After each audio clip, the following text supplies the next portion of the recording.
The clock in the library of Winford House stopped at 23 minutes past 11 on that fateful Thursday evening in late October, marking not merely the end of time's passage, but the precise moment when Sir Alistair Winford's life came to its violent conclusion. The discovery came with the pale light of dawn, when Graves, the butler whose 30 years of service had never prepared him for such a moment, found his master slumped forward at the great mahogany desk. Sir Alistair sat as if he had simply fallen asleep over his correspondence, his distinguished head resting upon his folded arms, his silver hair catching the morning light that streamed through the tall windows overlooking the Devon moors. But the small dark stain on his shirt front and the unnatural stillness of his form told a different story entirely. The library door had been locked and bolted from within. The windows were securely fastened, their heavy curtains drawn against the storm that had raged through the night. No sign of disturbance marked the room's scholarly order, save for the tragic figure at the desk and a single sheet of paper that had fluttered to the floor beside his chair, a letter that would never be sent, its contents now forever silenced. Dr. Phelps, the local physician summoned in haste, pronounced the cause of death as heart failure, a verdict that satisfied the constabulary and seemed to close the matter with merciful swiftness. Yet there was one man in London who would not accept such convenient conclusions, though he had not yet been called to the scene. The photograph. In his comfortable flat at Whitehaven Mansions, Hercule Poirot sat examining the morning papers with the methodical attention that had made him legendary among those who sought justice in an imperfect world. His friend, Captain Hastings, recently returned from a medical conference, watched with familiar amusement as the little Belgian detective's green eyes scanned each column with mathematical precision. "You seem unusually absorbed in the obituaries, Poirot," Hastings observed, setting down his coffee cup.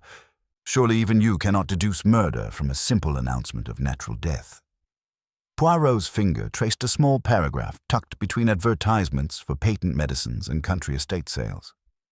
"Regard this, mon ami. Sir Alistair Winford, the industrial magnate, found dead in his locked library at his Devon residence. Death believed to be due to heart failure. The family physician, one Dr. Phelps, has pronounced himself satisfied with this diagnosis. Well, it seems straightforward enough. A wealthy man of advanced years succumbs to the pressures of business and age. Ah, but you missed the psychology of the announcement, Hastings." Poirot's eyes gleamed with that peculiar light that always preceded his most brilliant deductions. When a man of Sir Alistair's prominence dies peacefully in his bed after a lingering illness, the papers provide a lengthy obituary, celebrating his achievements. When he dies suddenly and mysteriously, they offer brief, cautious phrases like heart failure, which, as you well know from your medical training, is merely a description of how all deaths occur, not an explanation of why. Before Hastings could respond, the doorbell chimed with a precise timing that seemed to accompany all of Poirot's predictions. George, the valet, appeared moments later with a calling card bearing the name of Mr. Edward Hammond, senior partner, Hammond, Briggs & Lacey, solicitors. The gentleman who entered was the very embodiment of legal discretion, tall, grey-haired, impeccably dressed, with the measured movements of one accustomed to handling delicate matters. His briefcase, Poirot noted, was held with the careful grip of a man carrying something of utmost importance. "Monsieur Poirot," Hammond began without preamble, "I come to you on a matter of the gravest concern. My client, Sir Alistair Winford, died last night under circumstances that the local authorities consider natural, but which I believe warrant the most careful investigation." Poirot gestured to a chair with characteristic courtesy. "Pray be seated, Mr. Hammond. You have, I perceive, reasons beyond mere suspicion for your concern." Hammond opened his briefcase and withdrew a manila envelope sealed with red wax. "2 days ago, I received this from Sir Alistair by special messenger. Inside was a letter and a photograph, a group portrait taken at Winford House just 5 days before his death." He handed Poirot the letter, written in Sir Alistair's firm hand. My dear Hammond, what I send you may seem the product of an overwrought imagination, but long experience has taught me to trust my instincts where human nature is concerned. The enclosed photograph was taken last Sunday during a gathering of my household. I ask you to preserve it in your private safe, for it may prove to be evidence of the highest importance. Should anything happen to me, and I use the phrase deliberately, place this photograph in the hands of Monsieur Hercule Poirot, whose reputation for uncovering truth beneath layers of deception is unparalleled. The photograph shows all those currently residing under my roof, save one. That absence, Mr. Hammond, may be the key to understanding dangers I sense but cannot yet define. Your faithful client, Alistair Winford. Poirot studied the photograph with the intensity of a jeweler examining a precious stone. The image showed the terrace of Winford House on a bright Sunday afternoon, with 7 figures arranged in casual groupings against the backdrop of manicured gardens. Sir Alistair stood at the centre, his hand resting on an ornate garden chair, his expression oddly tense for such a pleasant occasion. To his right sat Lady Winford, elegant and composed, her cold beauty unmarred by any trace of warmth. Their daughter, Julia, stood beside her father, her dark eyes holding a curious mixture of defiance and affection. The other figures were equally distinct. Leonard Winford, the younger brother whose dissipated features spoke of disappointed ambitions. Dr. Hugh Latimer, the family physician whose presence seemed oddly formal for a social gathering. Miss Margaret Vale, Sir Alistair's private secretary, whose intelligent face suggested she saw more than she revealed. Miss Cecily Grant, Sir Alistair's ward, whose delicate beauty was marked by an expression of barely concealed anxiety. And finally, Mr. Peter Redfern, a business associate whose confident smile seemed somehow forced. But it was what Poirot observed in the spaces between the figures that captured his attention most completely. "You see it, do you not, mon ami?" he said to Hastings, who had been studying the photograph over his shoulder. "The careful arrangement that is not quite careful enough. The grouping that suggests a missing element." Hastings frowned. "I see 8 people who are apparently gathered for a pleasant afternoon. What am I missing?" "Precisely that. What you are missing. Observe the positioning, the way the figures relate to one another spatially. There, between Sir Alistair and his brother Leonard. Do you not see how they stand slightly apart, as if leaving room for another person? And here, the way Miss Grant's gaze is directed not at the camera, but slightly to her left, as if acknowledging someone just outside the frame?" Hammond leaned forward with growing interest. "You believe someone was deliberately excluded from the photograph?" "More than that," Poirot replied, his voice taking on the quiet certainty that marked his most important revelations. "I believe someone removed themselves from the photograph at the crucial moment. Someone who understood that their presence would create a record they could not afford to have preserved. The implications of this observation settled over the room like gathering storm clouds. If Sir Alistair had indeed been murdered, and if the missing person from the photograph was connected to that crime, then the killer had made a fatal error in judgment. They had revealed themselves not by what they had done, but by what they had chosen not to do." "Mr. Hammond," Poirot said, rising from his chair with decisive energy, "Captain Hastings and I will accompany you to Winford House immediately. If Sir Alistair's fears were justified, then his killer believes they have committed the perfect crime. But perfection, as I have learned through long experience, is an illusion that crumbles under the weight of careful observation." As they prepared for the journey to Devon, Poirot carefully returned the photograph to its envelope, his mind already working through the psychological complexities that awaited them. Somewhere in that grand house on the moors, among people bound by blood, obligation, and shared secrets, a murderer walked free, confident that their crime would never be detected.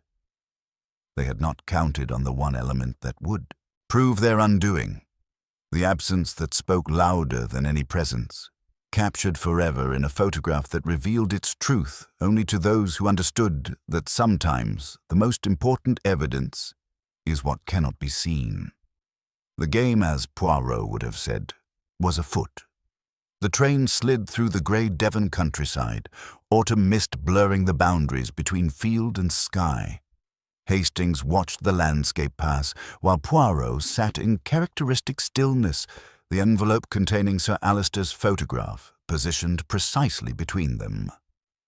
The little Belgian's green eyes held that peculiar intensity that always preceded his most brilliant deductions. "You are unusually quiet, Poirot," Hastings ventured. "Surely you have formed some preliminary theories." "On the contrary, mon ami, I have been most active, but silently. When one knows almost nothing, it is dangerous to indulge too soon in speculation. One risks becoming emotionally attached to one's own ideas, and that is the beginning of stupidity." Poirot adjusted his cuffs with characteristic precision. "But the photograph, it speaks volumes to those who know how to listen." Hammond, seated across from them, leaned forward with interest. "What does it tell you, Monsieur Poirot?" "Sir Alister himself is most revealing. Observe his pose in the image, commanding, yet not relaxed. The hand upon the chair is not the hand of a man at ease among his own household. There is tension, wariness. He stands at the center of his family, yet emotionally, I believe, he was quite alone. The motor car that met them at Winford St. Mary Station was driven by Graves himself, the butler's normally impassive features bearing the unmistakable stamp of recent shock. As they wound through the estate's parkland, Winford House emerged from the mist, a magnificent Georgian edifice of honey-colored stone, its symmetrical facade looking out over the rolling moorland with an air of brooding permanence. Hammond provided essential context during the journey. Sir Alister had built his fortune through shrewd investments in manufacturing and mining, but his personal life had been far more complicated than his business success suggested. Lady Winford, the former Evelyn Marchmont, had brought aristocratic connections to their marriage 25 years ago, though society whispered it had been a union of convenience rather than affection. Their daughter Julia had inherited both her father's strong will and her mother's beauty, recently causing family upheaval by announcing her engagement to a penniless artist against her parents' wishes. Leonard Winford presented perhaps the most obvious source of family discord. Sir Alister's younger brother had squandered his inheritance through gambling and poor investments, becoming increasingly dependent on his brother's charity. Recent months had seen growing friction between them, with Sir Alister threatening to cut off Leonard's allowance unless he demonstrated financial responsibility. The drawing room where the household had assembled felt heavy with unspoken tensions. Lady Winford received them with cool courtesy, her silver blonde hair impeccably arranged, her black gown falling in elegant folds. Yet beneath her aristocratic composure, Hastings detected a brittle quality, as if her self-control required considerable effort to maintain. Her pale grey eyes held a distant, almost calculating grief. Julia Winford stood by the mantelpiece, a vibrant contrast to her mother's stillness. Dark-haired and intelligent, she regarded Poirot with frank curiosity, though her hands trembled slightly as she clutched a small silver locket. "So this is Monsieur Poirot," she said. "Have you come to discover that Papa did not die peacefully but was maliciously removed? It would be rather appropriate." "Julia!" Lady Winford's rebuke was sharp, but her daughter's dark eyes flashed with something that might have been relief at their arrival. Leonard Winford occupied a chair near the fireplace, his once handsome features now blurred by dissipation. A tumbler of amber liquid sat at his elbow, and his bloodshot eyes darted nervously about the room. He rose too quickly at their entrance, knocking over a coffee cup with hands that shook perceptibly. Dr. Hugh Latimer stood by the tall windows, his professional demeanor almost too perfect. His dark suit was impeccably cut, his manner reserved, yet something in his careful positioning suggested a man weighing his words before speaking. His medical bag sat at his feet, though his quick diagnosis of heart failure now seemed less certain under Poirot's scrutiny. Miss Margaret Vale sat at a small writing desk, her hands resting on neat stacks of correspondence. 7 years as Sir Alister's private secretary had given her access to the family's most confidential matters, and her intelligent eyes observed Poirot with quiet assessment. Beside her, Miss Cecily Grant appeared almost ethereal in her fragility, her delicate beauty marred by an anxiety that made her seem constantly on the verge of tears. As Sir Alister's ward, her substantial inheritance remained tied up in a trust he had managed personally. Finally, Mr. Peter Redfern lounged with calculated ease in an armchair, his businesslike confidence failing to conceal underlying tension. Recent disagreements with Sir Alister over South African mining ventures had strained their partnership, yet his presence at Winford House suggested unfinished business of considerable importance. Poirot surveyed the assembled group, his head tilted slightly, absorbing their postures and micro-expressions with the attention of a jeweler examining precious stones. Each face held secrets, each relationship carried the weight of unspoken conflicts. Someone in this room had committed murder, and that person was now watching him with the keen attention of a predator, evaluating a potential threat. Messieurs, mesdames, Poirot began, his voice gentle yet unmistakably firm. I intrude at a sad time, but I come with a simple purpose, to ensure that Sir Alister Winford died as nature intended, and not by the arrangement of another. The game had begun. The morning room at Winford House provided the perfect setting for Poirot's methodical interrogation, its mullioned windows casting geometric patterns of autumn light across Persian carpets that had witnessed decades of family secrets. He had arranged the chairs with characteristic precision, positioning himself where he could observe both facial expressions and unconscious gestures with equal clarity. Lady Winford entered first, her movements controlled and elegant, though Hastings noticed how her fingers worried at her wedding ring, a gesture that suggested anxiety beneath her aristocratic composure. She settled into the chair with practiced grace, arranging her black silk skirts with movements that spoke of long habit in managing appearances. Lady Winford, Poirot began with gentle courtesy, I must ask you to recall Thursday evening in precise detail. Your husband's final hours may contain elements that escaped notice in the shock of discovery. Alister dined with the family as usual at 7 o'clock, she replied, her voice steady but carefully modulated. The conversation was strained. Julia had received another letter from that artist she insists on marrying, and Leonard had been drinking rather more than advisable. My husband seemed preoccupied, distant. And after dinner, madame. Lady Winford's pale eyes flickered with something that might have been calculation. Alister excused himself early, claiming correspondence required his attention. He often worked late when business matters pressed upon him. I retired to my sitting room with Cecily. We were reviewing household accounts until nearly 10 o'clock. The photograph taken last Sunday.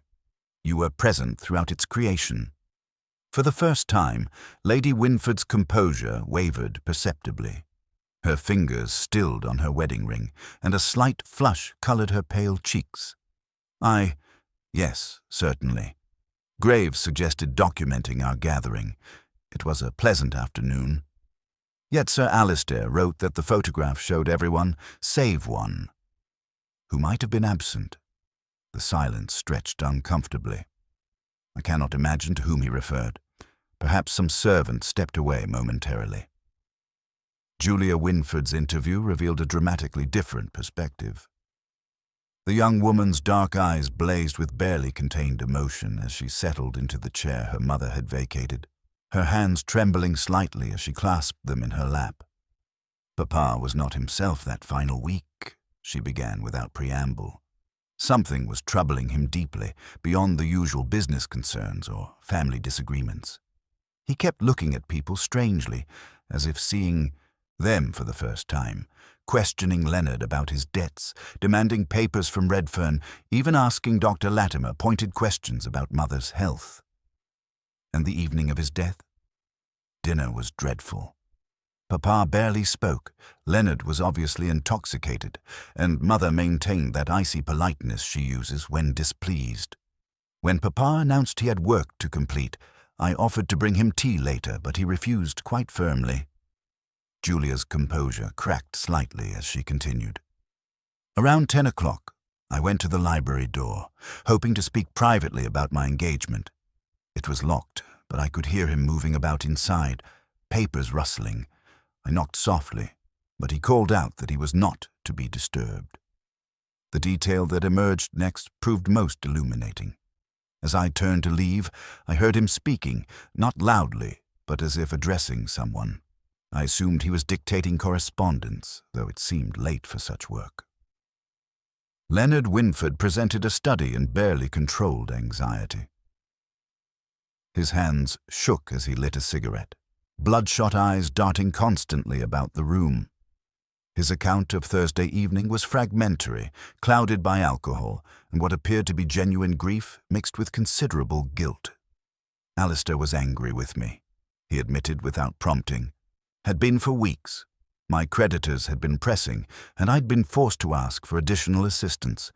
He'd grown tired of my failures, said I was a disappointment to the family name. When Poirot pressed him about the photograph, Leonard's reaction was immediate and telling. A flush of color, followed by nervous laughter that rang false. That damned photograph. Alistair made such a fuss about it, insisted everyone be present, arranged and rearranged the positioning like a military commander. Then afterward, he studied it for the longest time as if searching for hidden messages.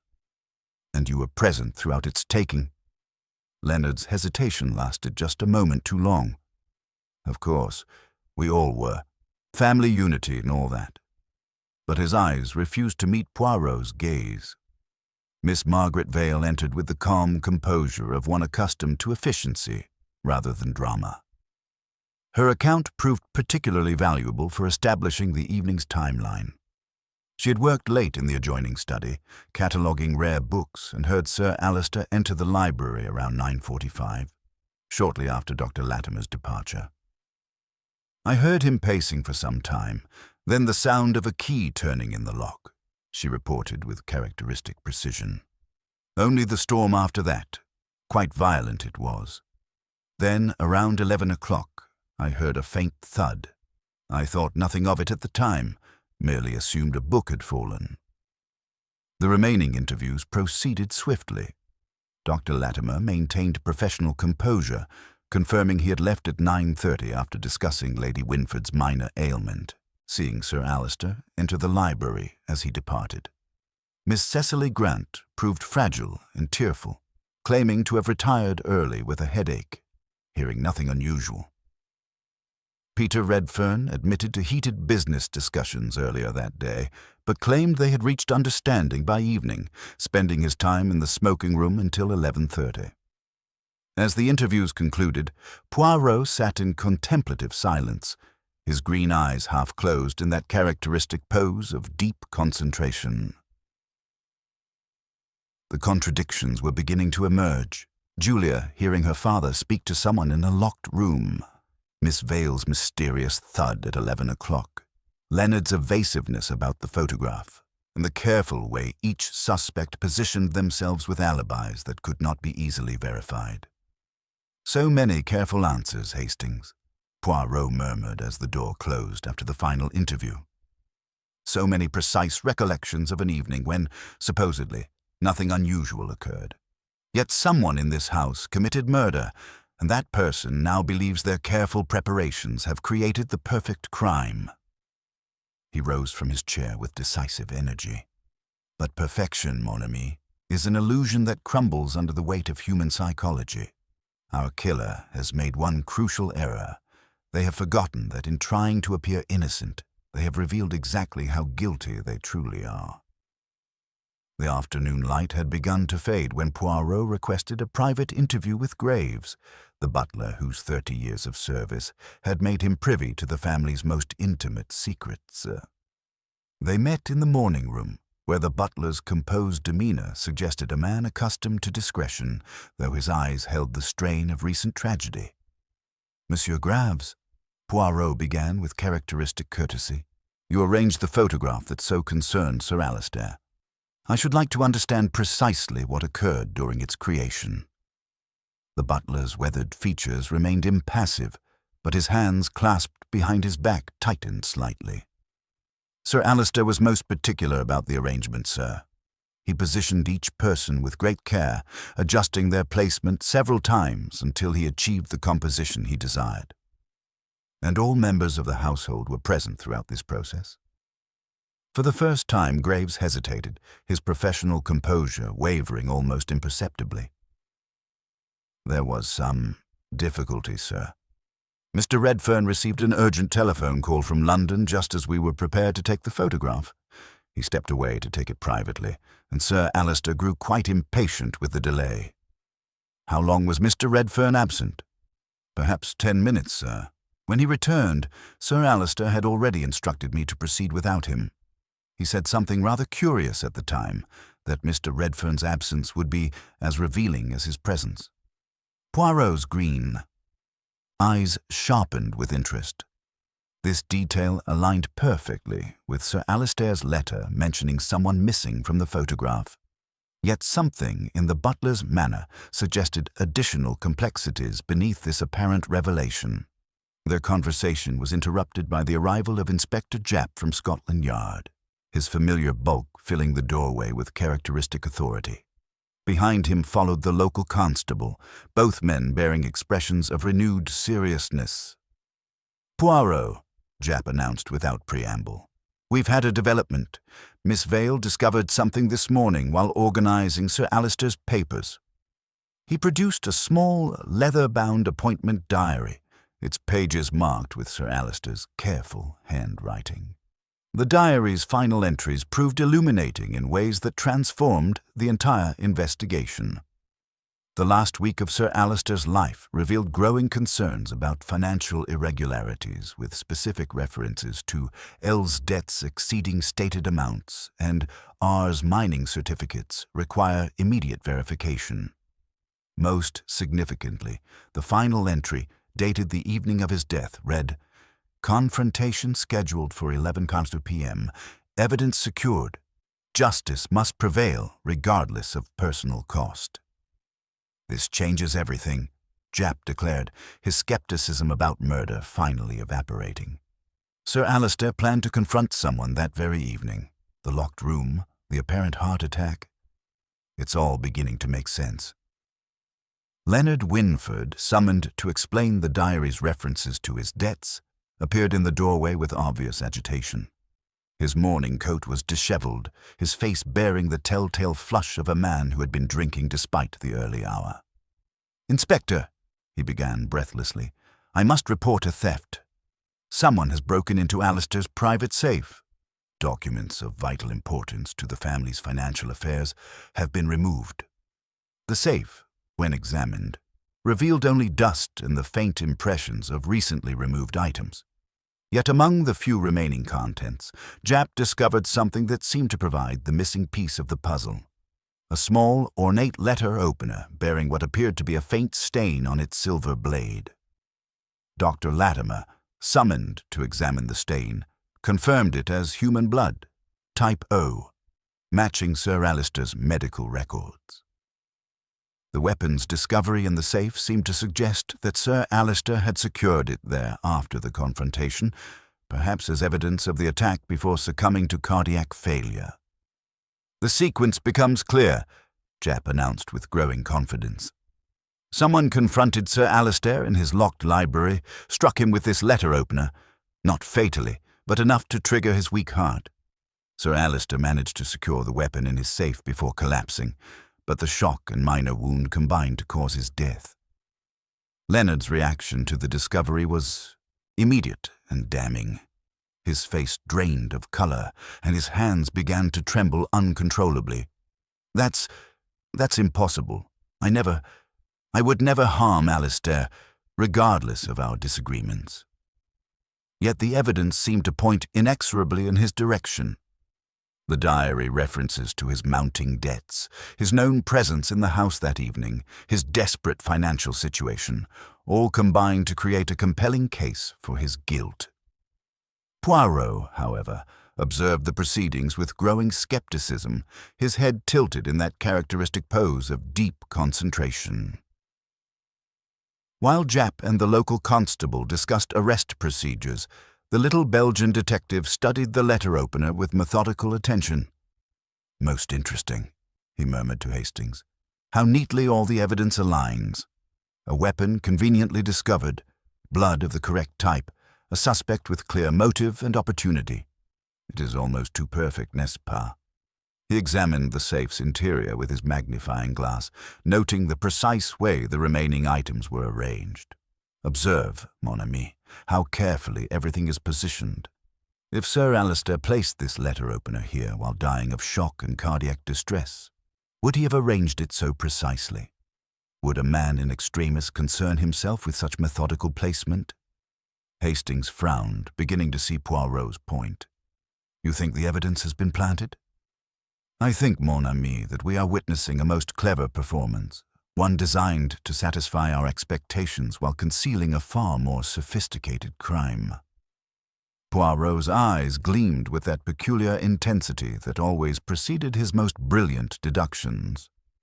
The killer understands human psychology perfectly. They know that when presented with obvious evidence supporting an obvious suspect, we will accept the obvious conclusion. As Leonard was led away for further questioning, Poirot remained in the library, studying the photograph with renewed intensity. The image that had so concerned Sir Alistair now seemed to hold layers of meaning beyond the simple absence of Peter Redfern.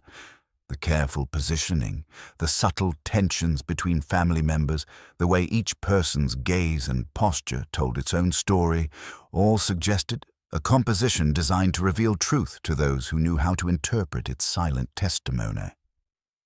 "The game grows more complex, Hastings," Poirot observed, returning the photograph to its frame. "We have been presented with a solution that satisfies the authorities and appears to close the case. But the little grey cells tell me that the true murderer watches our acceptance of this false lead with considerable satisfaction, confident that their real crime will never be discovered." The first false lead had been expertly crafted, but Poirot's legendary intuition sensed the deeper deception that lay beneath its convincing surface. The evening following Leonard Winford's arrest possessed the peculiar atmosphere of a household attempting to convince itself that tragedy had been neatly resolved. Inspector Japp's satisfaction with the apparent swift conclusion created a collective sigh of relief among the residents of Winford House. Yet Poirot remained conspicuously skeptical, his small figure a persistent reminder that justice might not be so easily achieved. The dinner that evening unfolded with the brittle formality of a social ritual, performed over a concealed abyss. Leonard's empty chair at the foot of the mahogany table created a physical gap that no rearrangement could disguise, while the conversation limped uncertainly between forced normalcy and underlying tensions. Lady Winford maintained impeccable hostess decorum, her pale eyes betraying nothing as she directed the service with characteristic precision. Poirot, positioned strategically between Julia and Miss Vale, appeared wholly absorbed in arranging his peas into geometric patterns. First a crescent, then a straight line, while his half-closed eyes suggested the deep concentration that Hastings had learned to recognize as the prelude to brilliant deduction. Peter Redfern attempted to inject business-like normalcy into the proceedings. These developments will doubtless cause temporary instability in Winford Industries, but with appropriate management, there's no reason the markets need be alarmed. "Your concern for the markets is touching, Peter," Julia replied with sharp intensity. "One might almost think they had lost a father." The exchange created visible tension, with Miss Cecily Grant flinching at the harsh words, while Miss Vale observed with carefully veiled interest. Dr. Latimer cleared his throat diplomatically. "Grief manifests itself in many forms, Miss Winford. Practical concerns are not incompatible with genuine sorrow." Poirot's head lifted at this observation, his gaze resting thoughtfully on the doctor's controlled features. "Ah, but it is always the form that interests me," he murmured with deceptive gentleness. "Grief, anger, fear, each has its own pattern, its own symmetry. When the emotion and the behavior do not align, one must ask, for whom is the performance being given?" The remark, though lightly spoken, caused a perceptible tightening around Dr. Latimer's mouth and prompted Redfern to laugh with forced heartiness. After the ladies withdrew, Poirot requested a private interview with Redfern in the smoking room. The choice of location was deliberate, a masculine sanctuary where business confidences were traditionally shared and where a man might feel sufficiently comfortable to reveal more than intended. The psychological game that followed demonstrated Poirot's masterful interrogation technique. Beginning with seemingly casual questions about mining ventures and business disagreements, he gradually applied subtle but relentless pressure, each inquiry designed to reveal the hard tensions beneath Redfern's confident facade. "That telephone call from London," Poirot observed with apparent inacuity. It must have been urgent indeed to interrupt such a carefully arranged family portrait. Redfern's composure flickered momentarily. Business rarely respects social conveniences. "My associates in Johannesburg had discovered irregularities in our mining certificates that required immediate attention. And Sir Alister's diary mentions concerns about mining certificates requiring verification. A curious coincidence, none?" The effect was immediate and telling. Redfern's confident demeanor cracked, revealing beneath it a man operating under considerable strain. When pressed about the specific nature of his investments, his responses became increasingly elaborate and defensive, following the psychological principle that Poirot understood perfectly. Guilty parties often reveal themselves through excessive explanation of matters that should require none. The interview culminated in a devastating revelation. Under Poirot's relentless psychological pressure, Redfern finally admitted to fraudulent mining certificates, providing the concrete motive that had driven Sir Alister to plan his fateful 11 o'clock confrontation. Yet even as this confession emerged, Poirot's legendary intuition suggested that this revelation represented merely another layer in a deception of extraordinary complexity. Later that evening, as the household settled into uneasy quiet, Miss Vale approached Poirot with suppressed agitation. Her revelation proved to be the evening's most significant development. Among Sir Alister's private papers, she had discovered a photographic enlargement showing only hands and part of a sleeve from the family portrait. Sir Alister's hand on the chair back, another male hand clenched tightly on an armrest, and the edge of a monogrammed cuff bearing a distinctive scar at the base of the thumb. He had asked the photographer to make several enlargements, Miss Vale explained. This was among his private papers. Sir Alister was studying something very closely indeed. This discovery transformed Poirot's understanding of the case's psychological complexity. As he examined the enlargement with characteristic precision, his green eyes sharpened with the recognition that Sir Alister had been conducting his own investigation, using the photograph not merely as evidence, but as a tool for psychological manipulation. "The beauty of this deception, Hastings," Poirot explained to his friend in the privacy of their sitting room, "lies in its sophisticated understanding of human psychology. Our killer has not merely committed murder. They have created an elaborate theatrical performance, complete with planted evidence, convenient suspects, and carefully orchestrated revelations designed to satisfy our expectations while concealing the truth." He gestured toward the photographics. Enlargement. Sir Alister himself was playing a psychological game, using the photograph to create pressure on his suspected adversary. The missing person, the careful positioning, the enlargement focusing on specific details, all suggest a man who understood that he was in danger and was attempting to create evidence that would survive his death. The evening's revelations had exposed multiple layers of deception. Redfern's fraudulent mining certificates, Leonard's convenient positioning as the perfect scapegoat, and Sir Alister's own attempts at creating investigative insurance. Yet beneath all these discoveries, Poirot sensed the presence of a criminal mind sophisticated enough to anticipate and manipulate each of these elements to their advantage. The true killer, mon ami, watches our progress with considerable satisfaction, Poirot concluded, his voice carrying that quiet certainty that marked his most important insights. They have calculated for policemen, for coroners, for obvious motives and convenient suspects. They have created a mystery within a mystery, using the guilt and secrets of others to mask their own far more sophisticated crime.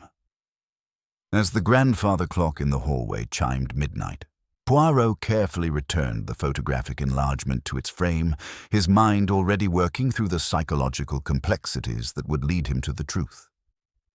The game had indeed grown more intricate, but the little grey cells were beginning to perceive the pattern beneath the chaos. A pattern that would soon reveal the identity of a killer who believed themselves beyond detection. Tomorrow would bring new challenges to the murderer's carefully constructed facade, for Poirot's legendary patience was matched only by his absolute determination to see justice served, regardless of how cleverly truth had been disguised.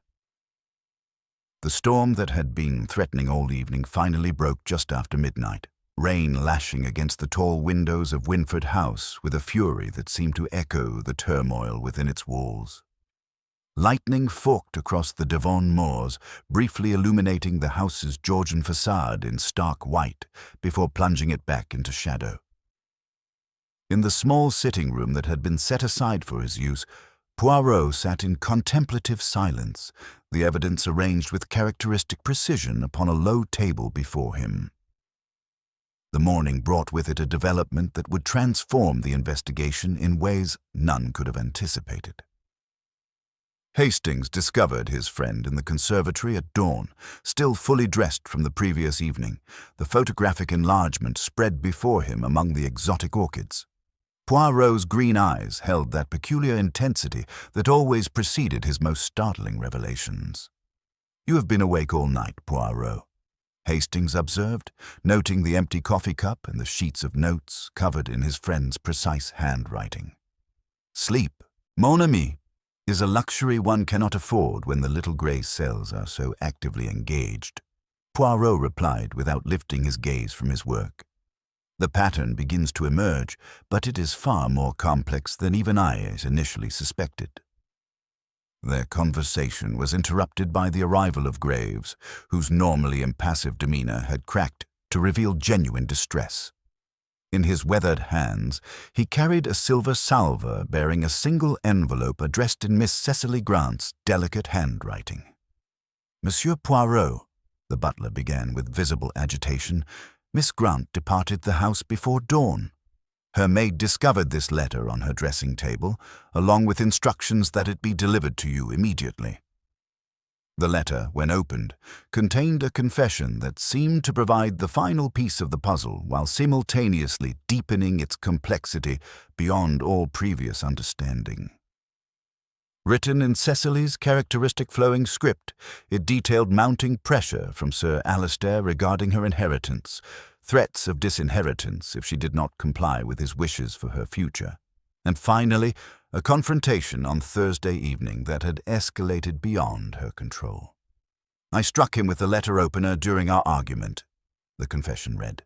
"When he collapsed, I thought he had merely fainted from the shock, but when I realized the terrible truth, I secured the weapon in his safe and arranged the scene to suggest natural death. I cannot bear the weight of this deception any longer, and Leonard's arrest has made my continued silence impossible." Inspector Japp, summoned immediately, pronounced himself entirely satisfied with this resolution. "It explains everything, Poirot. The locked room, the weapon in the safe, even the girl's nervous behavior throughout our investigation. Case closed." Yet Poirot's reaction to this apparently definitive confession was one of profound skepticism rather than satisfaction. He studied the letter with the methodical attention of a jeweler examining a stone of questionable authenticity, his small hands turning the pages with characteristic precision. "Most convenient indeed," he murmured to Hastings as Japp organized the search for the missing girl. "A confession that arrives precisely when needed, providing answers to all our questions while conveniently removing the confessor from further interrogation." The psychological implications of Cecily's flight created immediate chaos within the household. Lady Winford received the news with a composure that seemed almost inhuman, her pale eyes betraying no surprise at revelations that should have shocked any normal person.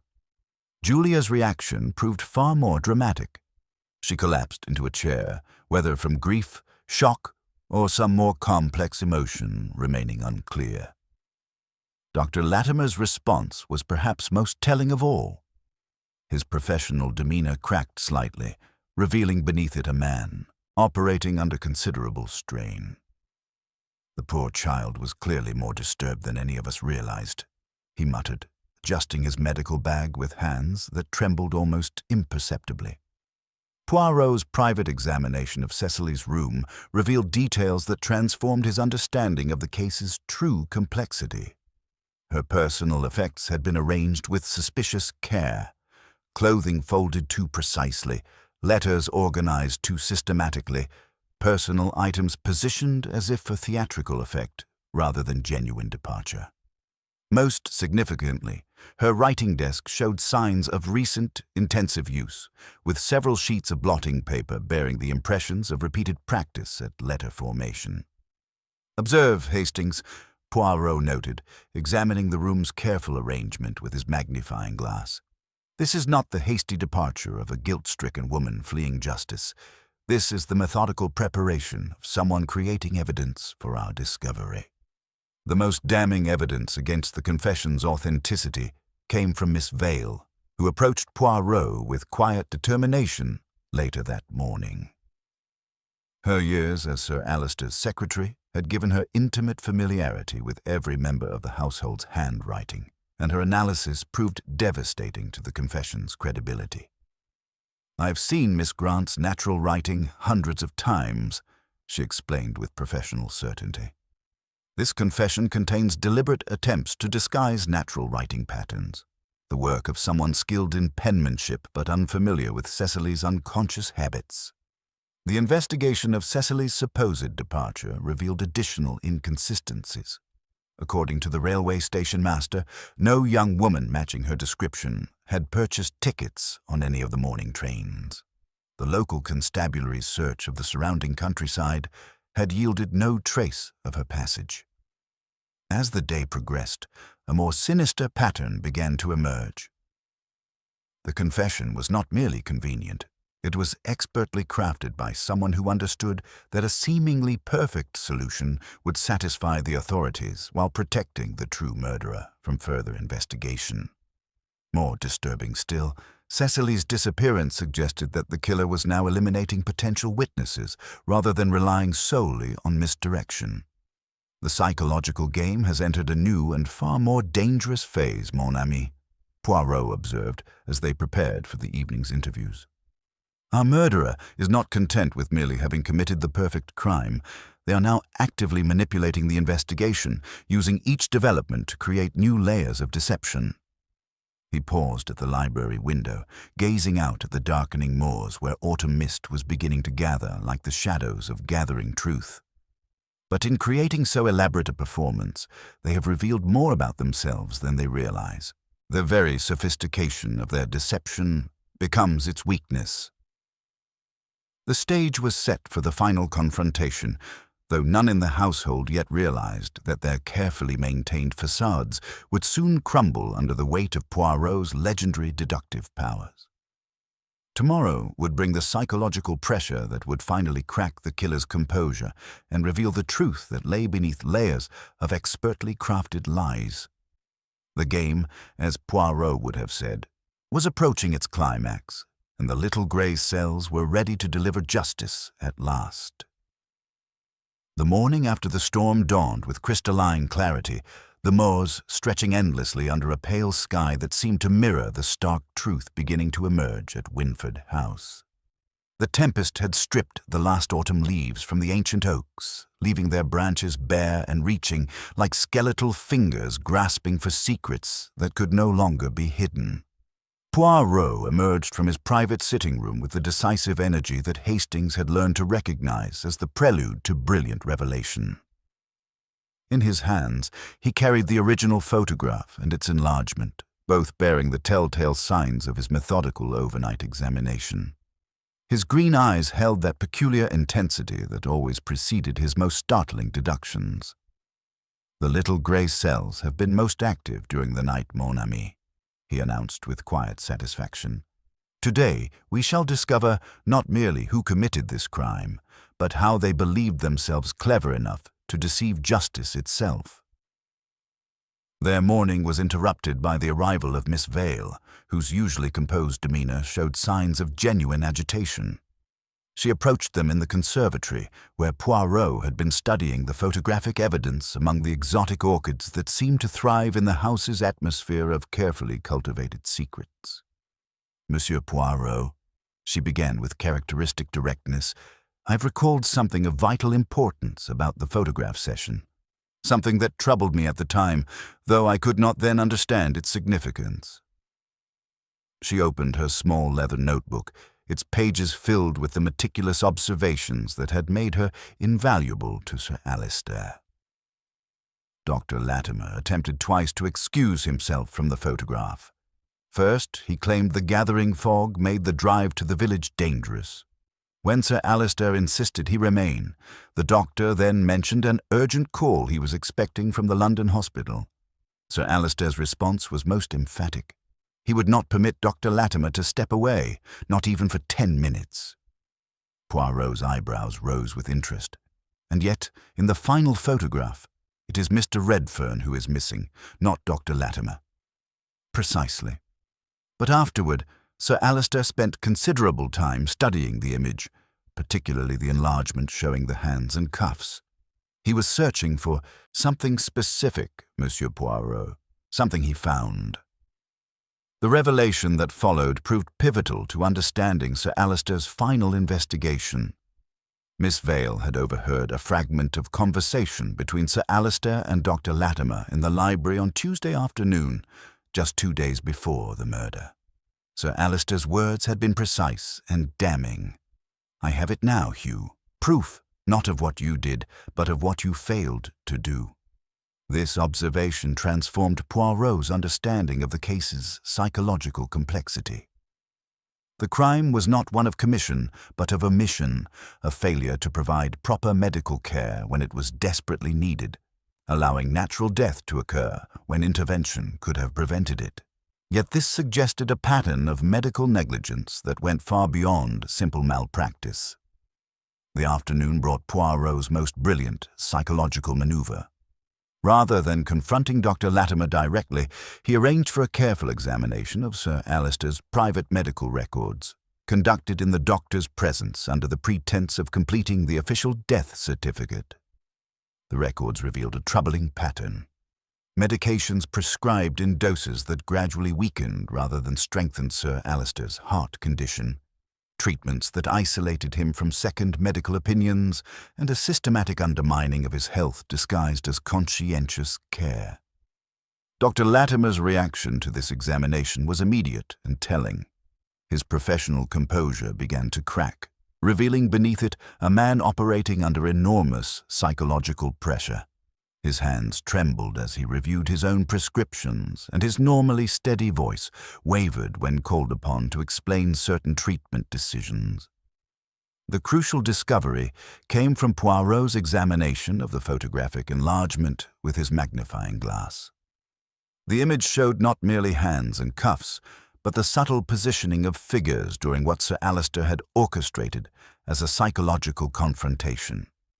Dr. Latimer's clenched fist, visible in the enlargement, bore the distinctive scar that Miss Vale confirmed from a hunting accident years earlier. More significantly, the positioning showed Sir Alistair leaning slightly toward the doctor, his own hand resting on the chair back in a gesture that spoke of quiet authority and impending confrontation. Sir Alistair used the photograph session as a test, Poirot explained to Hastings as they studied the evidence. He arranged the positioning to create psychological pressure, watching Dr. Latimer's reactions, studying his body language for confirmation of suspicions that had been growing for months. The motive, when finally revealed, proved to be far more sophisticated than simple financial gain.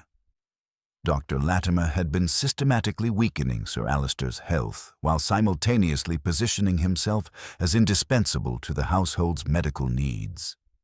His particular attention to Cecily Grant's delicate health was part of a long-term plan to gain influence over her substantial inheritance through a combination of medical dependency and psychological manipulation.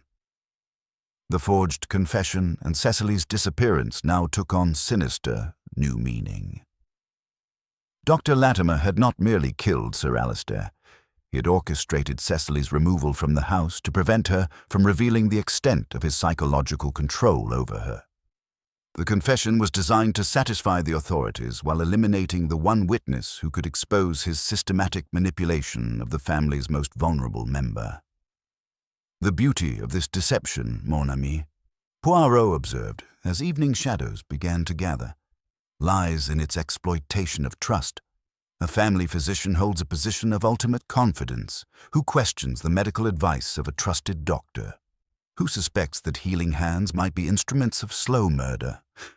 As the household prepared for dinner, Poirot made his final preparations for what he termed a complete clarification of all mysteries. His manner suggested that the moment of revelation had finally arrived, though none present could anticipate the stunning truth that his legendary deductive powers were about to expose. The stage was set for the final confrontation, with a killer who believed his medical authority had created the perfect shield now about to discover that Hercule Poirot's little grey cells had seen through every layer of his sophisticated deception. The game was nearly over, and justice would finally pierce the veil of professional respectability that had concealed one of the most insidious crimes in Poirot's long experience. Tomorrow would bring the gathering where all truths would be revealed, but tonight Dr. Hugh Latimer would spend his final hours as a free man, unaware that his carefully constructed facade was about to crumble under the weight of inexorable logic. The drawing room at Winford House had been transformed into an arena of justice, its elegant Georgian proportions lending theatrical gravity to the final confrontation that Poirot had orchestrated with characteristic precision. The autumn afternoon light filtered through tall windows, casting long shadows across Persian carpets that had witnessed decades of family secrets, while the fire in the marble hearth provided warmth against both the October chill and the cold reality of approaching revelation. Each member of the household occupied their carefully assigned position, unaware that they were participating in the final act of a drama that would strip away all pretense and expose the truth beneath layers of sophisticated deception. Lady Winford sat with aristocratic composure beside the fireplace, her pale eyes surveying the assembled company with the detached interest of one observing a social experiment. Julia positioned herself near the mantelpiece, her dark eyes reflecting a mixture of anticipation and anxiety that suggested she understood the gravity of what was about to unfold. Peter Redfern lounged in his customary armchair, his businesslike confidence now tinged with the wariness of a man who had already revealed more than intended. Miss Vale occupied a chair near the writing desk, her intelligent features composed but alert, while Inspector Japp stood by the door with the satisfied air of a man who believed the case already solved. Leonard Winford, recently released but still bearing the strain of his ordeal, sat rigidly in a corner chair, his bloodshot eyes darting nervously about the room. Dr. Hugh Latimer had chosen a position near the windows, his medical bag at his feet, his professional demeanor intact, but showing subtle signs of strain that only the most observant would detect.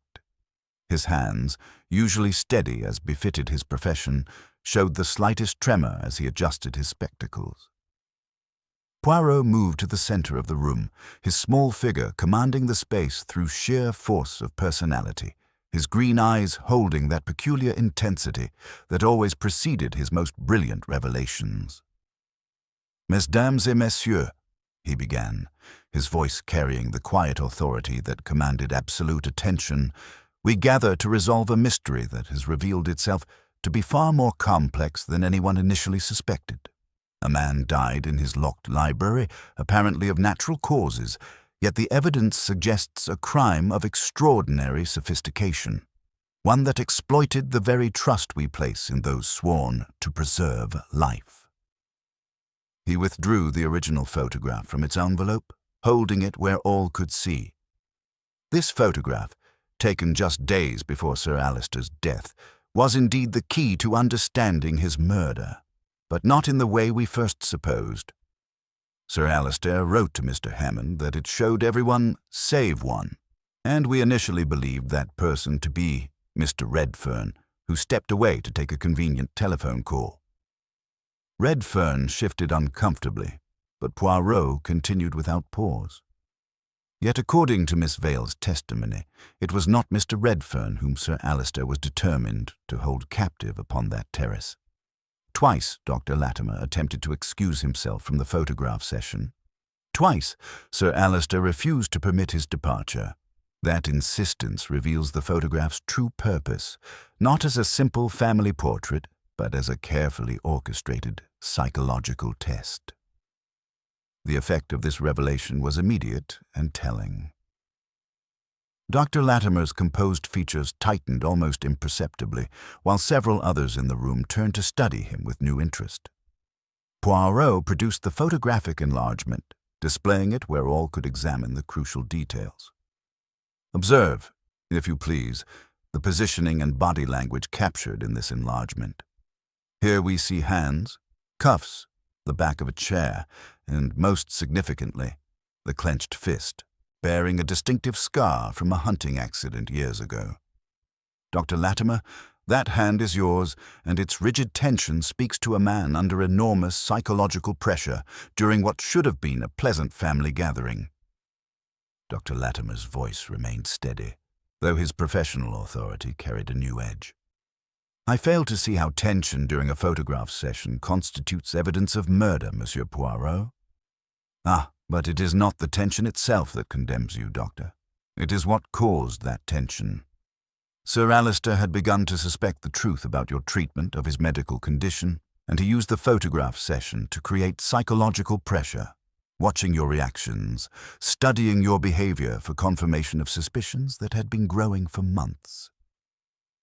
Poirot's methodical destruction of the killer's carefully constructed facade continued with devastating precision. For years, you attended this family as their trusted physician. You controlled what information reached other specialists. You prescribed treatments. You interpreted every symptom. And slowly, oh so slowly, with the delicacy of one trimming a candle, you weakened Sir Alister's heart through systematic medical negligence disguised as conscientious care. The accusation hung in the air like a physical presence. Dr. Latimer's face had grown paler, but his voice remained controlled. "That is a serious accusation, Monsieur Poirot. Medical treatment can be interpreted in many ways, and Sir Alister's heart condition was well documented and progressive." "Indeed it was progressive, Doctor, but not naturally so. Your treatment accelerated rather than retarded its development. Sir Alister discovered this pattern when he secretly sought a second opinion from a London cardiologist. The response, which he kept in his private safe, condemned your treatment as gravely detrimental to his condition. That letter was his proof, not of what you did, but as he told you himself, of what you failed to do." Miss Vale's voice carried across the room with quiet certainty. "I heard those exact words on the Tuesday before Sir Alister died. I have it now, Hugh. Proof, not of what you did, but of what you failed to do." The revelation of motive proved even more damning than the method. "Your systematic weakening of Sir Alister was part of an elaborate scheme to gain control over this household's medical needs. While positioning yourself to influence Miss Cecily Grant's substantial inheritance through psychological manipulation disguised as medical care. Her supposed nervous condition, her dependency on your treatments, her isolation from other medical opinions, all part of a long-term plan to gain control over her financial affairs. Julia stepped forward, her voice sharp with growing alarm. "But where is Cecily now? What have you done with her?" Poirot's expression grew grave. "Miss Grant's supposed confession was a forgery, created under your psychological manipulation, Doctor. You convinced her that she had somehow contributed to Sir Alister's death during a moment of hysteria, using your medical authority to make her believe in guilt that existed only in your carefully constructed fiction. The handwriting analysis reveals the signs of extensive practice you supervised. But when you had used her testimony to create a convenient resolution to the case, you could not risk leaving her alive to contradict herself or reveal the extent of your psychological control over her vulnerable state." Poirot's voice carried the weight of absolute certainty. "Early this morning, at my suggestion, Inspector Japp extended the search to the old quarry pool beyond the estate, the same quarry where you acquired that distinctive scar in your youth. Miss Grant's scarf has already been recovered from its reeds. The final pieces of evidence proved conclusive. The Thursday evening confrontation recorded in Sir Alister's diary was indeed planned for 11 o'clock. You came as summoned, hoping to convince him to remain silent about your medical deception. When argument failed and he threatened immediate exposure, the shock of the confrontation, combined with his systematically weakened heart, proved fatal. You then arranged the scene to suggest natural death, locking the door from within using the service key you had borrowed weeks earlier, and later planting the letter opener in the safe to direct suspicion toward Leonard when natural death seemed insufficient to satisfy the investigation. A dead silence fell over the drawing room, broken only by the gentle patter of rain against the windows and the steady ticking of the mantel clock. Dr. Latimer's professional facade finally began to crack, revealing beneath it a man whose medical knowledge had been perverted into an instrument of systematic murder. "You cannot prove that," he said hoarsely, though his voice lacked conviction. "Medical records can be interpreted in various ways, and you have no concrete evidence of deliberate harm." "On the contrary, Doctor," Poirot replied with quiet finality. "I have the most damning evidence of all, your own psychology, your meticulous planning, your manipulation of trust, your attempt to create the perfect crime by exploiting the very profession sworn to preserve life. These are your unmistakable signature." As the weight of evidence mounted, Dr. Hugh Latimer's composure finally cracked completely. His shoulders slumped, and with a strange, almost weary dignity, he looked around the room at the faces of those he had deceived for so long. "You are, I perceive, a more skillful diagnostician than I, Monsieur Poirot," he said quietly, his professional pride intact even in defeat. Inspector Japp stepped forward, the local constable at his side. "Dr. Hugh Latimer, I arrest you for the murders of Sir Alister Winford and Miss Cecily Grant." As the handcuffs clicked into place, Poirot carefully returned the photograph to its frame. Sir Alister at the center, surrounded by his household, the missing man now fully revealed not by his absence from the picture, but by the psychological pressure that had exposed his guilt through his own clenched hand. The game was over, and justice had finally pierced the veil of professional respectability that had concealed one of the most insidious crimes in Poirot's long experience. The little grey cells had triumphed once again, revealing that the most dangerous criminals are often those who exploit the very trust society places in their professional authority.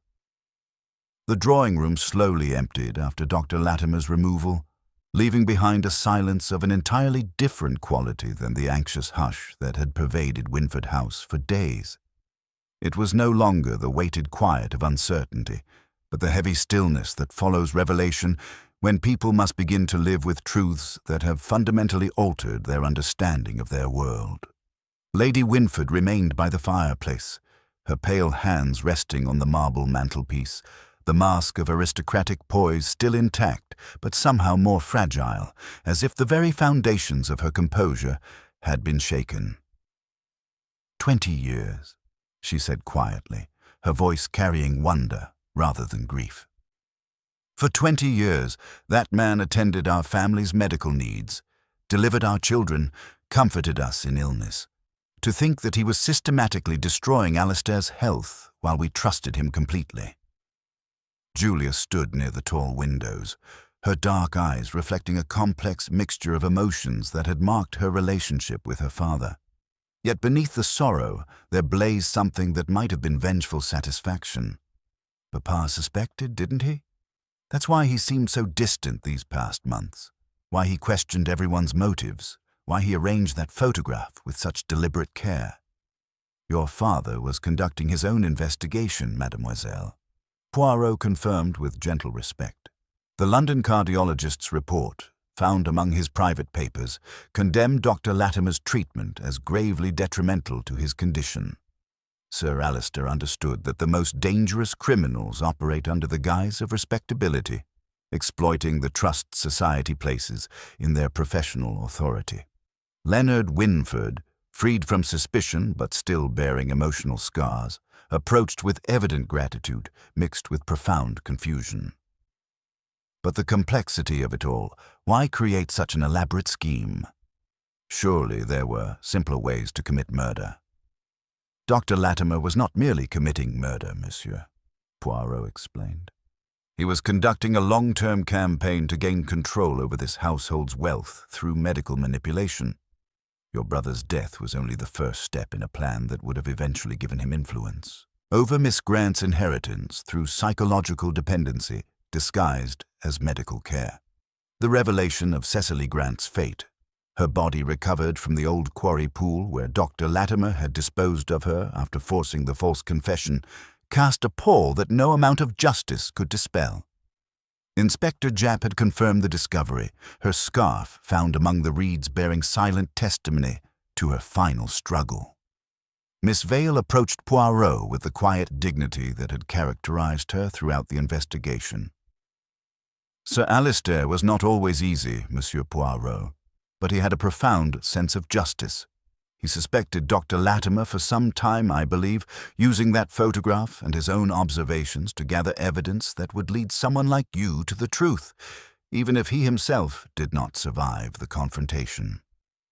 Peter Redfern, whose fraudulent mining certificates had provided convenient misdirection, stood by the windows with bitter irony. I suppose my deceptions provided perfect cover for far more serious crimes. Indeed, Mr. Redfern, Poirot confirmed. Dr. Latimer understood that investigators would be satisfied with obvious motives and convenient suspects, particularly when supported by carefully planted evidence. As afternoon shadows lengthened across the moors, the household began to disperse, each member carrying the burden of understanding how completely they had been deceived by someone they had trusted implicitly. Julia approached Poirot as he prepared to depart, her expression reflecting gratitude mixed with sorrow. Did Papa suffer at the end? Poirot's response carried gentle compassion. Your father died knowing he had uncovered the truth, mademoiselle. His final act was to secure evidence that would ensure justice would be served. In that sense, his death was not defeat, but victory. As Poirot and Hastings prepared to return to London, the little Belgian detective paused for a final look at Winford House, its Georgian elegance forever marked by the tragedy that had unfolded within its walls.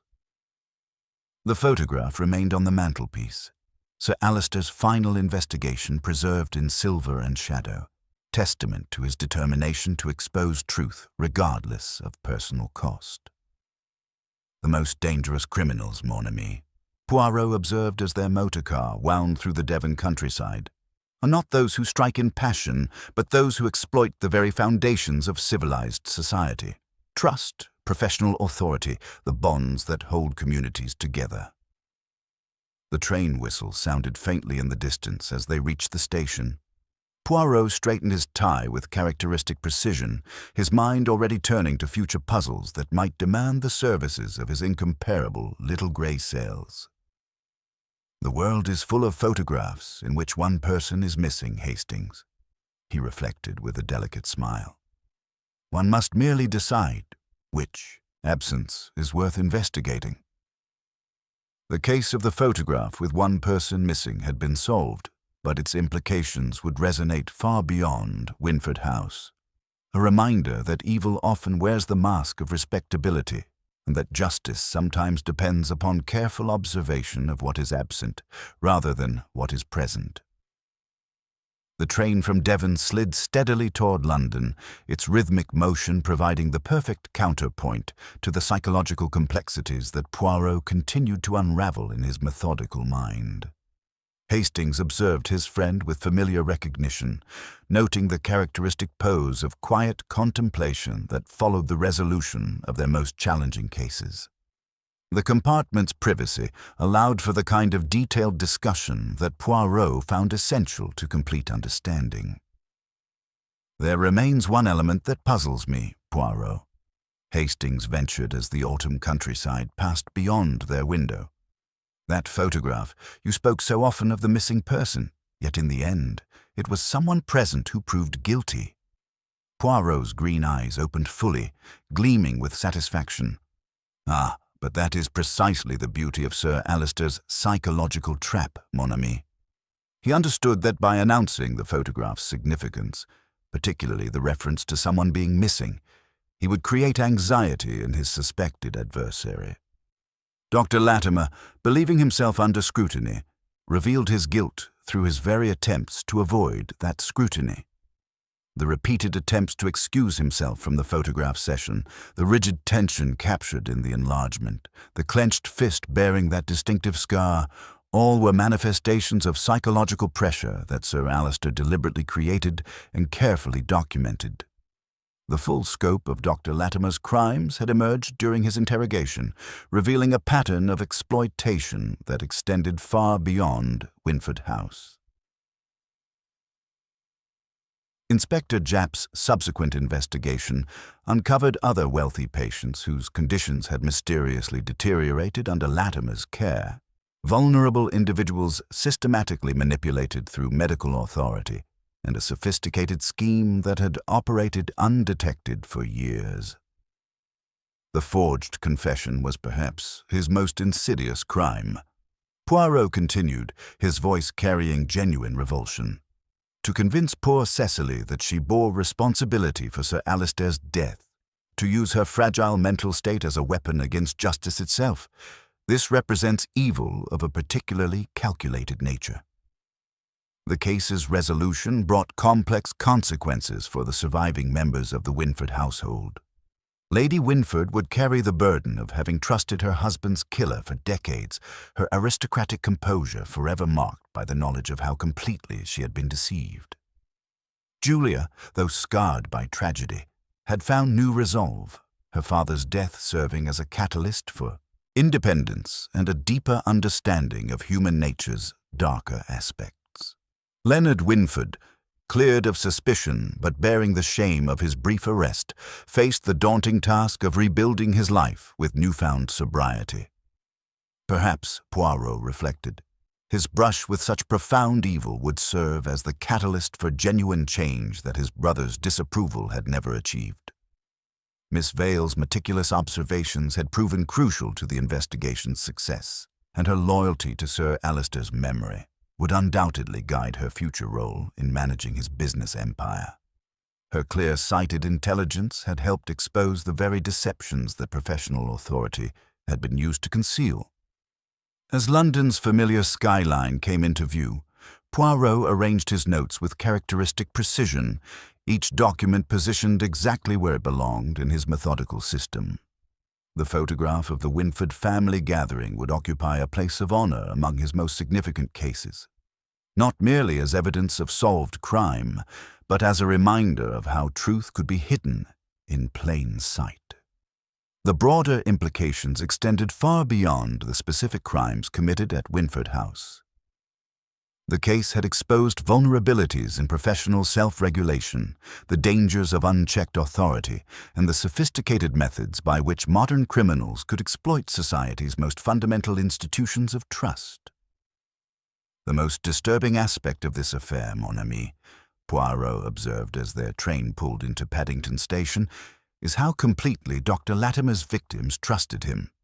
Yet there is hope to be found as well. Sir Alister's determination to uncover truth, the careful observations of Miss Vale, even the photograph itself demonstrate that evil, no matter how cleverly disguised, leaves traces that methodical investigation can detect." Back in the familiar comfort of Whitehaven Mansions, Poirot filed away the case documents with his customary precision. The photograph with one person missing had taught him that sometimes the most important evidence lies not in what can be seen, but in the psychological pressures that reveal themselves through careful observation of human behavior under stress. "Come, Hastings," he concluded with characteristic briskness, straightening his mustaches with satisfaction. "Tomorrow will bring new mysteries, new challenges to the little gray cells, but tonight justice has been served, and that is sufficient reward for even the most complex investigation." The case of the photograph with one person missing passed into the annals of Hercule Poirot's adventures. An elegant reminder that in a world eager for obvious answers, it is sometimes the carefully arranged absence that speaks most eloquently of guilt, and the psychological pressure of suspected observation that ultimately reveals the truth beneath layers of professional respectability. The winter afternoon light filtered through the windows of Whitehaven Mansions as Poirot arranged the final documents of the Winford case with characteristic precision. 3 months had passed since Dr. Latimer's arrest, and the morning papers had finally ceased their sensational coverage of what they termed the physician's betrayal. Yet the case's resolution continued to resonate through both the detective's methodical mind and the lives it had forever altered. Hastings poured brandy for both men, noting his friend's contemplative mood as he studied the framed photograph that now occupied a place of honor on the mantelpiece. "You seem unusually thoughtful, Poirot. Surely the case's conclusion brought satisfaction." "Satisfaction, yes, mon ami, but also profound reflection," Poirot replied, his green eyes catching the firelight. Dr. Latimer represented something particularly insidious, the corruption of healing into harm, the perversion of society's most fundamental trust. When those sworn to preserve life become instruments of death, the very foundations of civilization are threatened. The latest correspondence from Devon painted a complex picture of healing and transformation. Julia had written personally, her letter revealing a young woman matured by tragedy into someone of greater depth and purpose.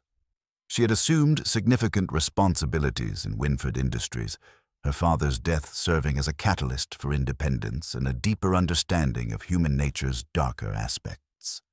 Lady Winford's response proved more complex, her note conveying gratitude mixed with profound betrayal that extended beyond Dr. Latimer's crimes to encompass her own failure to protect her household. Yet beneath her aristocratic reserve, Poirot detected signs of genuine growth, a willingness to question assumptions that had previously gone unchallenged. Leonard Winford's transformation proved perhaps the most remarkable outcome. His brief imprisonment had served as the catalyst for genuine reform. His latest letter reported 3 months of sobriety and honest employment, managing a small manufacturing concern, work that promised to rebuild both his finances and his self-respect. Miss Vale had assumed greater responsibilities in managing Sir Alister's business empire, her intelligence and integrity making her the natural choice to preserve his legacy. Her methodical approach to uncovering truth had revealed qualities of leadership that would serve the company well. The fate of poor Cecily Grant continued to haunt all who had known her. The coroner's inquest had revealed the full extent of Dr. Latimer's psychological manipulation, showing how he had systematically isolated her while creating dependency that made her vulnerable to his suggestions. Her death represented not merely murder, but the destruction of innocence through calculated exploitation. Inspector Japp's recent visit had provided the case's final chapter. Dr. Latimer had died in Pentonville prison, apparently from the same heart condition he had so expertly manipulated in others. A death that carried its own form of poetic justice. Natural causes, the prison doctor confirmed. Japp had reported with grim satisfaction. Though guilt and exposure proved as fatal as any poison, he left a full confession detailing not only the Winford murders, but several other cases we're investigating. The confession revealed a pattern of exploitation spanning decades, involving vulnerable patients whose trust he had systematically betrayed. Yet it also revealed the twisted psychology that had driven such evil. A mind that had convinced itself that professional authority justified any action, no matter how destructive. Poirot carefully adjusted the photograph on the mantelpiece, Sir Alister's final investigation preserved in silver and shadow. The case of the photograph with one person missing teaches us something profound about human nature. Hastings. Evil often hides behind respectability, but it cannot completely disguise its presence from careful observation. The psychological pressure of suspected discovery inevitably reveals guilt, no matter how cleverly concealed. The broader implications had resonated throughout London's medical community. Dr. Latimer's systematic abuse of professional authority had prompted calls for enhanced oversight, particularly regarding vulnerable patients who might be susceptible to exploitation. Several medical societies had established new protocols for monitoring physician behavior and ensuring accountability. The most dangerous criminals wear the most convincing masks, mon ami, Poirot observed, his mustaches twitching with characteristic precision. Dr. Latimer understood that his position provided perfect camouflage for insidious schemes. Who would question the judgment of a man sworn to heal? As evening deepened over London, Poirot reflected on the strange satisfaction that came from restoring order to chaos, truth to deception. The little grey cells had once again pierced the veil of professional respectability that concealed sophisticated evil. "Remember the lesson of Winford, Hastings," he said softly.